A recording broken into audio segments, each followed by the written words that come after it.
Alors, logoi est le nom que les philosophes dans la Grèce ancienne donnaient au discours scientifique.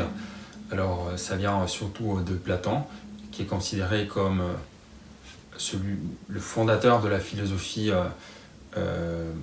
occidentale. Donc, même s'il y avait évidemment les philosophes pré-socratiques, dont les travaux sont bien décrits par Nietzsche, donc ceux de Pythagore, de Thalès, d'Empédocle, etc. On considère souvent que c'est avec Platon que naît la philosophie occidentale, et Platon va faire cette distinction entre les moutoi et les logoi. Donc les logoi sont les discours rationnels, comme la philosophie. Et Platon, pour fonder le discours philosophique, va s'inspirer du discours de Pythagore, qui est donc un discours mathématique.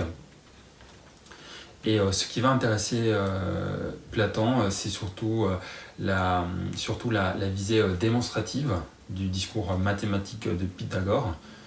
Et donc, tout comme le discours mathématique cherche une démonstration, c'est-à-dire à démontrer une vérité, de même, Platon vise dans son discours philosophique à démontrer une vérité qui est basée sur une réalité pour Platon.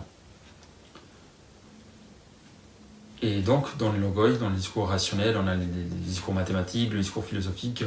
De manière générale, on peut considérer que tout discours rationnel, donc ce qui relève de ce qu'on appellerait aujourd'hui donc des sciences.